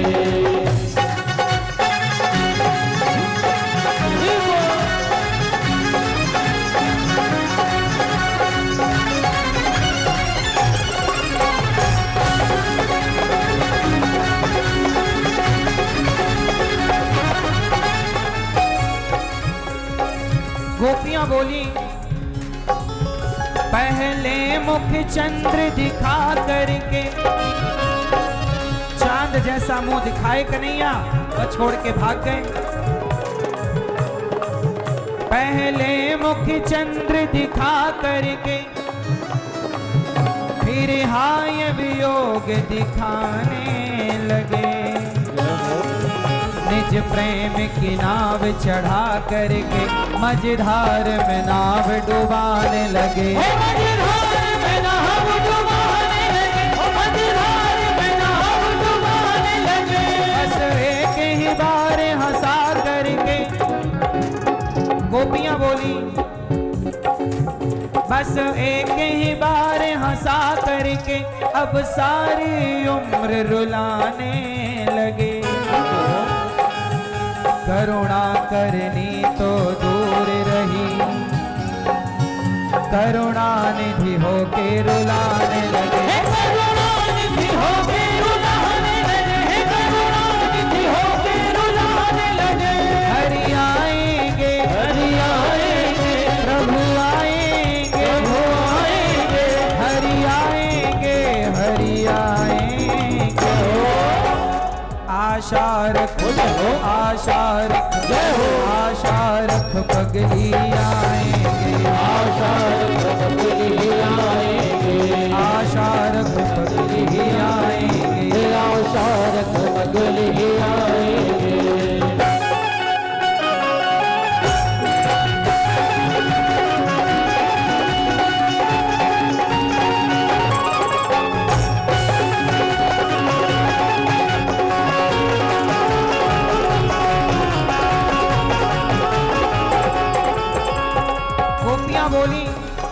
उद्धव हम प्रेम नगर की बंजारन जप तप और साधन क्या जाने। गोपियां बोली हम तो प्रेम नगर की बंजारन हैं, हम क्या जाने जप तप क्या होता। हम प्रेम नगर की बंजारन जप तप और साधन क्या जाने। हम श्याम नाम की दीवानी नित्य नेम के बंधन का जाने।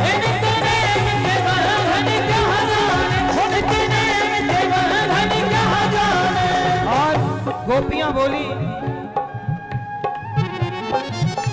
हम ब्रज की भोली गवारनिया, हम तो गवार अनपढ़, जानती हैं तो केवल प्रेम करना। हम ब्रज की भोली गवारनिया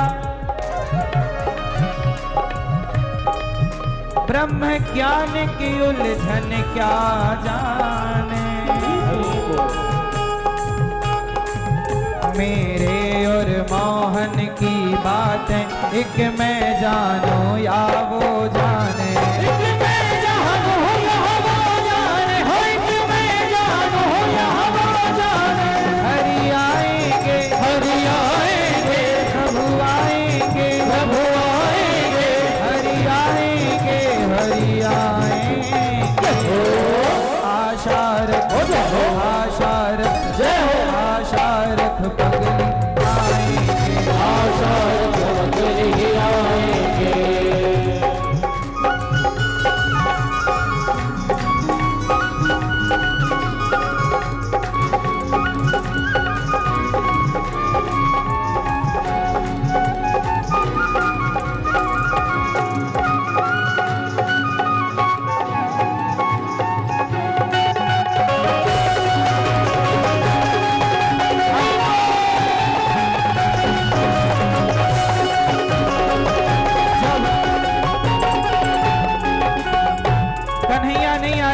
तो गोपियां बोली हे कृष्ण प्रेम झूठा सही, कन्हैया दुनिया को दिखाने आजा। कन्हैया तू किसी और से मिलने के बहाने आजा। प्यार झूठा सही दुनिया को दिखाने आजा। प्यार झूठा सही दुनिया को दिखाने आजा। तू किसी और से मिलने के बहाने आजा। तू किसी और से मिलने के बहाने आजा। वो आता होगा वो आता होगा वो आता हो। वो मैंने मोहन को बुलाया है वो आता होगा। मैंने मोहन को बुलाया है वो आता होगा। वो मैंने मोहन को बुलाया है वो आता होगा। वो मैंने मोहन को बुलाया है वो आता होगा। तुम भी आना तुम भी आना तुम भी आना तुम भी आना। हो मेरे घर आज तमाशा होगा। तुम भी आना हो मेरे घर आज तमाशा होगा। तुम भी आना। मेरे श्याम मेरे श्याम मेरे श्याम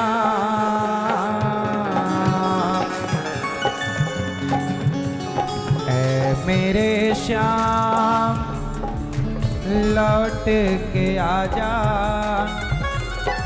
बिन तेरे जिंदगी अधूरी है। आके तो दे देख मेरी हालत को, बिन तेरे हर खुशी अधूरी है। ऐ मेरे श्याम लौट के आजा,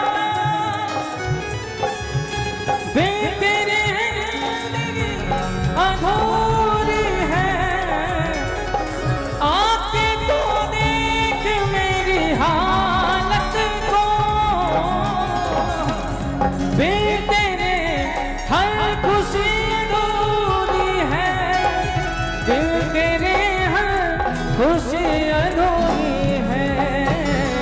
बिन तेरे हर खुशी अधूरी है। ऐ मेरे श्याम लौट के आजा, बिन तेरे जिंदगी अधूरी है। आके तो देख मेरी हालत को, बिन तेरे हर खुशी अधूरी है। ऐ मेरे श्याम लौट के आजा, बिन तेरे जिंदगी अधूरी है। बिन तेरे जिंदगी अधूरी है।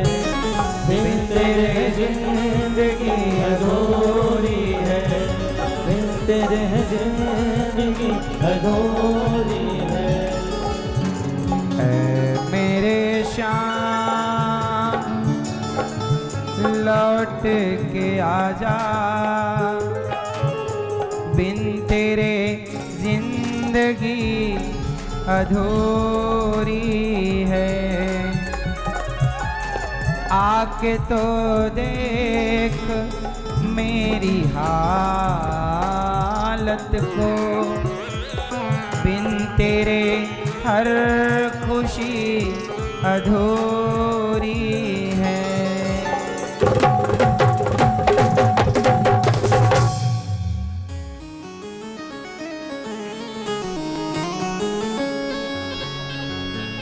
हम ब्रज की भोली गवारनिया, ब्रह्म ज्ञान की उलझन क्या जाने। मेरे और मोहन की बातें एक मैं जानूं या वो जाने। वो आता होगा क्यों? क्योंकि मैंने मोहन को बुलाया है, वो आता होगा। तुम भी आना, तुम भी आना मेरे घर आज तमाशा होगा। यदि मेरा प्रेम तुम्हें तमाशा दिखाई पड़ता है तो आओ ये तमाशा देखने। तुम भी आना ऐ मेरे श्याम,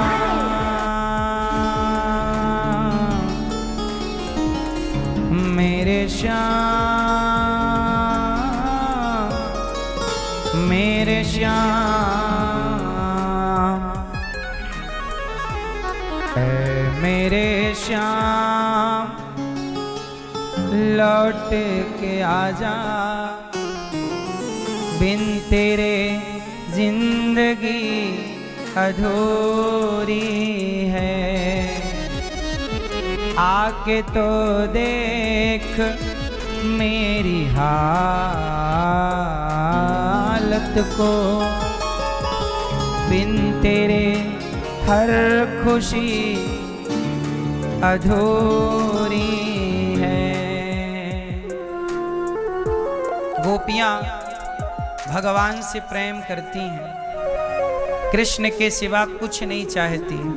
उद्धव जी गोपियों की चरण रज में लौट गए, प्रणाम किया, वापस आए, भगवान से कहा चलो वृंदावन गोपियां रहती हैं आपकी वहां। भगवान ने कहा मैं तो गोपियों से तनिक भी दूर नहीं हूं, सिर्फ आपके घमंड अभिमान के, ज्ञान के अभिमान को मिटाने के लिए मैंने आपको वृंदावन भेजा। भगवान ने उद्धव को प्रेमी बना दिया गोपियों के संग से। जब ज़्यादा घमंड आए तो कभी वृंदावन की यात्रा पर आ जाना। ये नगरी प्रेम की नगरी है।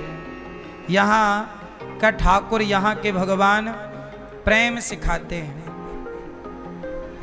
सुदर्शन चलाए होंगे कृष्ण, पर दुनिया में कृष्ण के मंदिर बनाए जाते हैं तो उनके हाथ में सुदर्शन चक्र नहीं दिया जाता, उनके हाथ में बांसुरी दी जाती है। क्योंकि बांसुरी से जितनों को मारा है, सुदर्शन से उतनों को नहीं मारा। बांसुरी से जितनों को मारा है, उतनों को सुदर्शन ने नहीं मारा। बांसुरी ने सबके मन को, सबके चित्त को चुराया है, सबके भीतर की वासनाओं को मार दिया उस बांसुरी की तान ने। और उस बांसुरी वाले टेढ़ी टांग वाले कन्हैया ने हमारे भीतर की सारी बुराइयों को मार कर हमें अपने योग्य बना लिया। भगवान की ये कृपा। बांसुरी बजाई तो प्रेम था, सुदर्शन चलाया तो भगवान का वो कर्तव्य था, क्रोध था। भगवान ने बांसुरी बजाई और बांसुरी के बल पर सबको जीता है। आप भी कहते हैं ना, कागा कागा काको धन हरे, कोयल काको दे, मीठा वचन सुनाय के, जग अपनो कर ले। कौआ मीठा नहीं बोलता, काव काव करता है, कोई नहीं सुनता, पर कोयल बोलती है, सब सुनते हैं। इसलिए बांसुरी जब बजती है तो सबके दिल को जीत लेती है। आप भी बांसुरी की तरह मधुर बोलिए, भगवान आपको भी स्वीकार करेंगे। भगवान ने प्रथम विवाह रुक्मणी जी से किया। भगवान की पत्नी तो रुक्मणी जी है। अच्छा, राधा कौन है? मैया। राधा कौन है? कौन? प्रेमिका। मैया बताओ, राधा जी कौन है? प्रेमिका। कथा वथा नहीं सुनती हो आप बुआ? सत्संग ना करने वाले श्रोताओं के लक्षण है ये।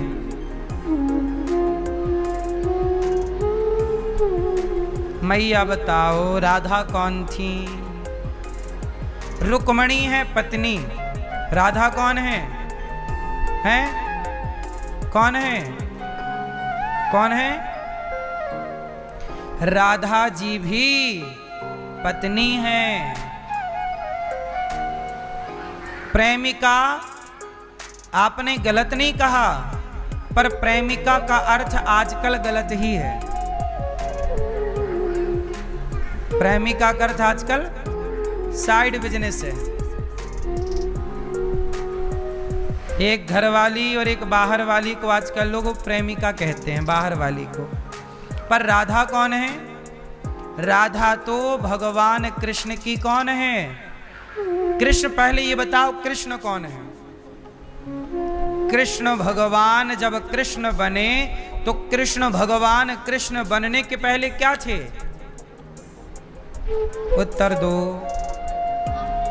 भगवान कृष्ण कृष्ण बनने के पहले क्या थे?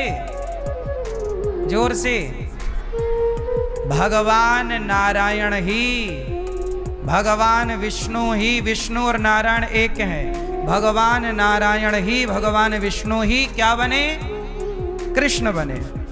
तो जब विष्णु भगवान कृष्ण बने, नारायण कृष्ण बने, तो नारायण की चरण सेवा कौन करता है? लक्ष्मी। लक्ष्मी राधा बनी। तो राधा और कृष्ण तो करोड़ों जन्मों से पति पत्नी हैं, ऑलरेडी हैं वो। परंतु सवाल ये खड़ा हुआ, फिर रुक्मणी जी कौन है? यदि राधा जी लक्ष्मी हैं तो राधा जी से विवाह हुआ कि नहीं कृष्ण का? राधा जी से भगवान कृष्ण का विवाह हुआ है। कहाँ हुआ है? भांडीर वट। आज भी यहाँ भांडीर वन है, वहां पर भगवान कृष्ण का राधा जी से विवाह ब्रह्मा जी ने कराया था। कहाँ लिखा है? गर्ग संहिता में। गर्गाचार्य जी भगवान कृष्ण के गुरु हैं। गर्गाचार्य जी ने एक ग्रंथ लिखा जिसका नाम है गर्ग संहिता। उसमें आज भी, और ब्रह्म वैवर्त पुराण, 18 पुराणों में एक पुराण है ब्रह्म वैवर्त पुराण, उसमें भगवान कृष्ण और राधा के विवाह की बातें हैं। पर चूंकि आप सत्संग नहीं करते, पुराण का अध्ययन नहीं करते, शास्त्रों का अध्ययन नहीं करते, तो आपको केवल ये लगता है कि राधा तो कृष्ण की प्रेमिका है। फिर आप लोग भी कहते हैं कि जब कृष्ण की प्रेमिका हो सकती है तो हमारी क्यों नहीं हो सकती? तो आप लोग भी अपने अपने एक प्रेमिका बनाने को तैयार हो जाते हैं। इसी को कहते हैं अर्थ का अनर्थ कर देना। रुक्मणी जी कौन है? चलो बताओ। मैया रुक्मणी जी कौन है? मैया बैठो मेरी माँ, लेट आने वाली मैया जल्दी बैठो।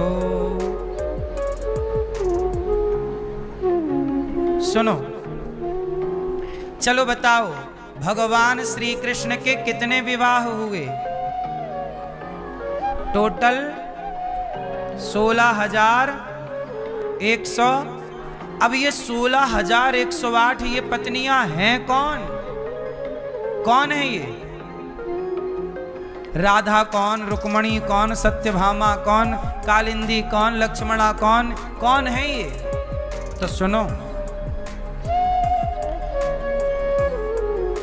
रुक्मणी जी हैं लक्ष्मी, राधा जी हैं लक्ष्मी। रुक्मणी और राधा ये दो नहीं हैं। पहले आपको एक बात समझाऊं। जब भगवान श्री कृष्ण वृंदावन से चले गए, कितने साल की उम्र में गए? 10.5 वर्ष की आयु में, 10.5 साल रहे।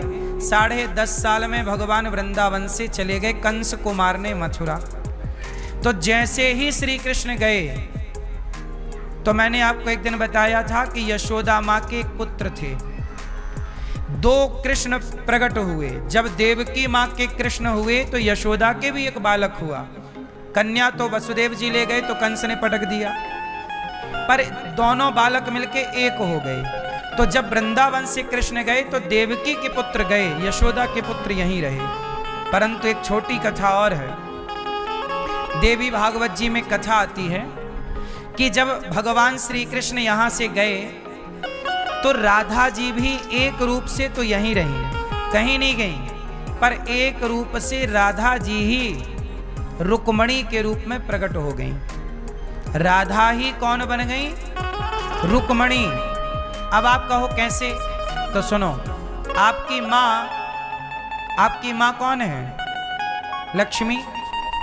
जब बेटी होती है तो क्या बोलते हैं? लक्ष्मी। पत्नी आती है तो क्या बोलते हैं? जब पत्नी, बेटी और माँ ये 3 हैं, पर तीनों को लक्ष्मी कहा जाता है। जब 3 लक्ष्मी आपके घर में, लक्ष्मी तो एक है, पर एक लक्ष्मी जब 3 रूप में आपके घर में मौजूद हो सकती हैं, तो लक्ष्मी एक रूप से राधा और एक रूप से रुक्मणी क्यों नहीं हो सकती? भगवान तो सब कर सकते हैं। तो राधा ही रुक्मणी बन गई, और राधा और रुक्मणी एक हैं। लीला के लिए 2 हैं। लीला के लिए कौन है? 2 हैं।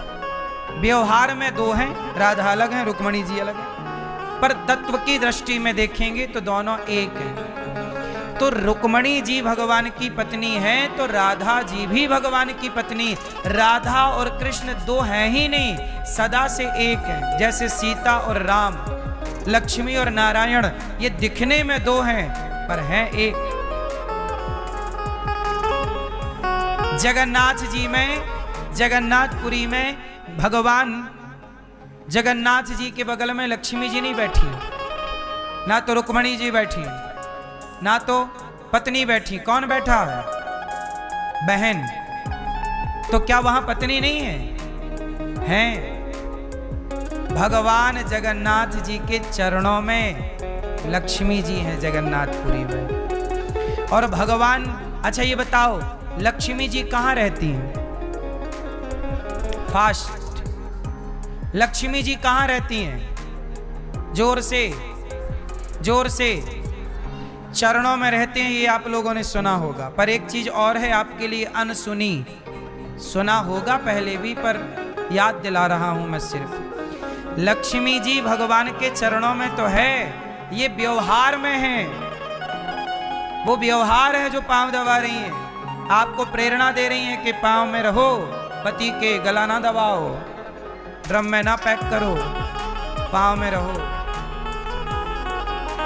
तो लक्ष्मी जी व्यवहार में तो चरणों में है, पर वास्तविक में लक्ष्मी जी चरणों में नहीं है। कहां है लक्ष्मी का वास? भगवान श्रीमन नारायण के हृदय में लक्ष्मी जी रहा करती हैं। पता है आपको? कहां रहती हैं? बाहर नहीं, बाहर नहीं, भीतर।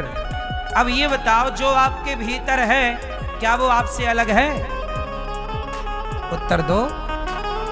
फिर जब भीतर की वस्तु अलग ही नहीं है तो कृष्ण से राधा अलग कैसे हो सकती हैं? अब तुम नहीं समझो तत्व की दृष्टि, तुम नहीं जानो तो उसका हम क्या करें? राधा भगवान की परम शक्ति है। इसलिए जब भृगु जी ने भगवान के पांव में और भगवान की छाती पर लात मारी ना, तो लक्ष्मी जी नाराज होके चली गई थी। पता है आपको कि आप तो देखो लात खाते रहते हो, कुछ बोलते नहीं हो।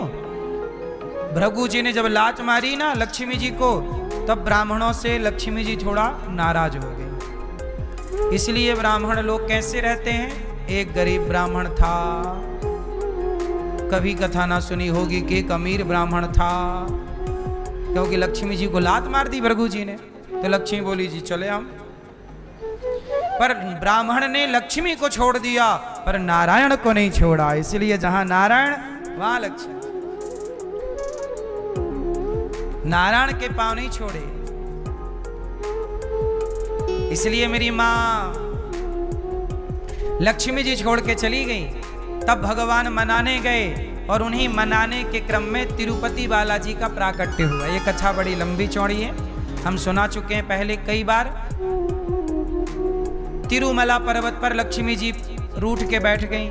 तब भगवान मनाने गए तो वहां पर लक्ष्मी जी तो मनाते रहे, तभी पद्मावती नाम की कन्या आ गई, उनसे ब्याह कर लिया भगवान ने। तो तिरुपति, त्रिपति, बोलो त्रिपति, तीन के पति को ही तिरुपति कहते हैं। जो वेंकटेश भगवान है, तिरुपति बालाजी नाम सुना है? तिरुपति, उनका तिरुपति नाम क्यों पड़ा? क्योंकि तीन के पति हैं। उनकी पत्नियां कितनी हैं? तीन। कौन कौन? एक तो हो गई लक्ष्मी जी, दूसरी पृथ्वी माता भूदेवी, श्रीदेवी, और तीसरी माता पद्मावती। अब ये पद्मावती कौन है? तीसरी कौन एंट्री हो गई? तो सुनो, भगवान के साथ कितना मतलब सिचुएशन होती है आप लोग समझते ही नहीं। इसलिए मैं बोलता हूं कभी आप भी 2-4 घंटे के लिए भगवान बन के देखना। एक भगवान कितनी टेंशन में रहते हैं आपको पता ही नहीं, और आप लोग तो बस अपनी टेंशन लिए जाते हो। भगवान की टेंशन क्या सुनते ही नहीं हो। भगवान की टेंशन कितनी है सुनो। अब सुनो, एक टेंशन आ गई सामने भगवान की। पत्नी रूठ गई, अब पत्नी को मनाने चले। पर एक बार क्या हुआ, मैया मोबाइल चला रही हैं। मैया सुनो, क्या हुआ, जब रावण ने सीता मैया को चुराया। चलो बताओ, रावण ने जिन सीता मैया को चुराया वो असली सीता थी कि नकली छाया सीता थी? असली सीता कहां थी उस समय? अग्नि में वास कर रही थी। आप लोगों को ऑन रिकॉर्ड लिखा है रामचरितमानस में। रावण ने जिन सीता को चुराया वो कौन थी? वो छाया सीता थी। अच्छा, वो छाया सीता कौन थी भाई? कोई छाया भी कहां से आएगी? अभिनय करने के लिए सीता का कोई तो आएगी छाया बनके। कौन थी वो? तो वो थी माता पद्मा, वो थी वेदवती। कौन थी वो? ये ब्रह्मा जी की बेटी थी। वेदवती नाम की एक कन्या थी, हिमालय में तपस्या कर रही थी, भगवान को पति के रूप में चाहती थी, पर भगवान पति रूप में मिले नहीं, तो रावण चला गया। रावण ने देखा सुंदर कन्या बैठी है, तो रावण ने बाल पकड़ लिए, और रावण ने बाल पकड़ा तो वेदवती ने श्राप दे दिया कि आज के बाद तूने किसी नारी के उसकी मर्जी के बिना बाल पकड़े, उसका टच किया, तेरा सर्वनाश हो जाएगा। रावण चरणों में गिर पड़ा, माता क्षमा करो। तो माता ने कहा, तू जिसे चुराएगा, यदि वो एक बार तेरी ऊपर करुणा की दृष्टि डाल देंगी, तू अमर हो जाएगा। और सुन रावण, तेरे विनाश का कारण मैं ही बनूंगी, तूने मेरे तपस्या भंग की। तो रावण ने वेदवती की तपस्या कर दी भंग, और वेदवती ने रावण को दे दिया श्राप। अब सुनो, जब असली सीता को भगवान ने प्रवेश कराया अग्नि में, तो उस समय सीता का रोल करे कौन, अभिनय करे कौन? तब भगवान राम ने वेदवती माता को बुलाया कि आप मुझे पति रूप में चाहती थी, तो आप अभी थोड़ी दिन के लिए मेरी पत्नी का अभिनय करो। तब वही है छाया सीता, वेदवती, रावण जिनको चुराया। अच्छा, जब रावण चुराया तो राम जी ने क्या किया? रावण को मारा। तो सीता की अग्नि परीक्षा थी, वो अग्नि परीक्षा नहीं थी, वो वापसी थी, क्योंकि अग्नि से सीता मैया को वापस निकालना था।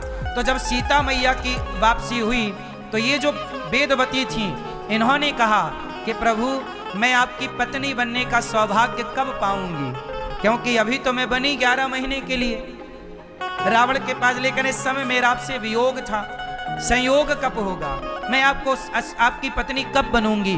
तब राम बोले कि मैं कलयुग में आऊंगा, कलयुग में आऊंगा, तब आप मेरी पत्नी बनकर आना। तो ये घटना कलयुग की शुरुआत की है। भृगु जी ने लात मारा, लक्ष्मी जी नाराज होके गई, तब भगवान ढूंढते हुए आए, तब भगवान का नाम, तब भगवान आए और भगवान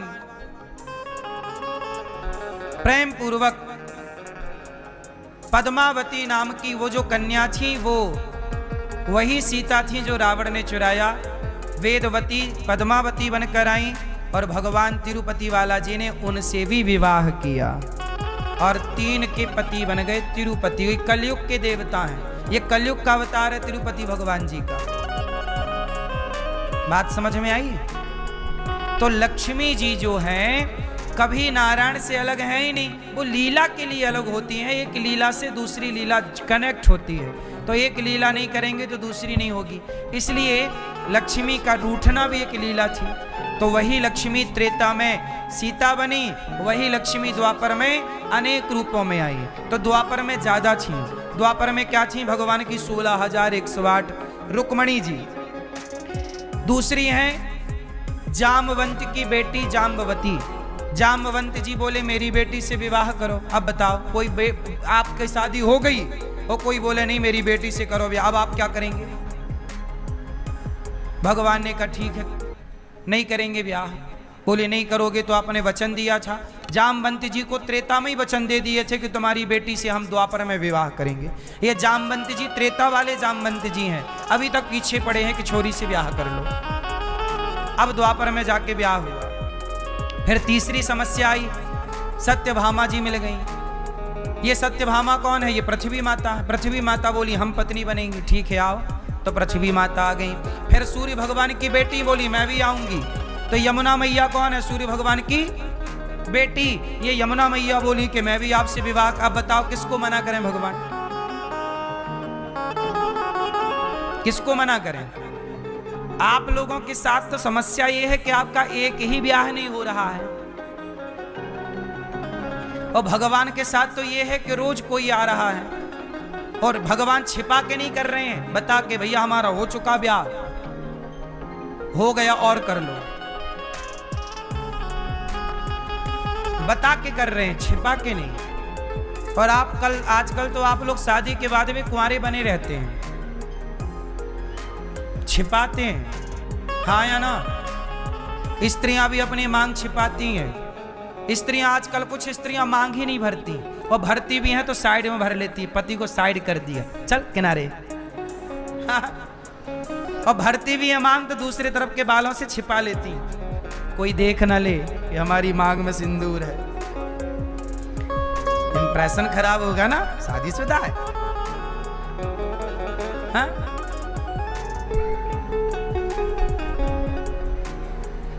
आजकल कुछ स्त्रियां मांग नहीं भरती, बात सही है गलत है?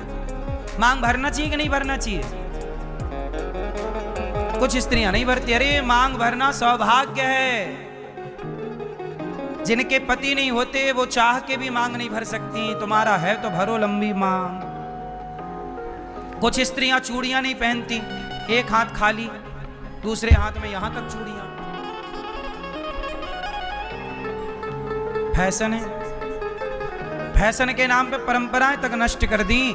हमारे यहाँ कहावत कहते थे कि दुश्मन की बेटी कभी हाथ खाली ना हो। हाथ खाली होना मतलब विधवा होना। हाथ खाली किसका संकेत है? बोलो। विधवा का मतलब तुम हाथ खाली रखी हो तो क्या विधवा होना चाहती हो? पति की जान लेना चाहती हो? फैशन के नाम पे देखो पति को मारे पड़ी है, हाँ या ना?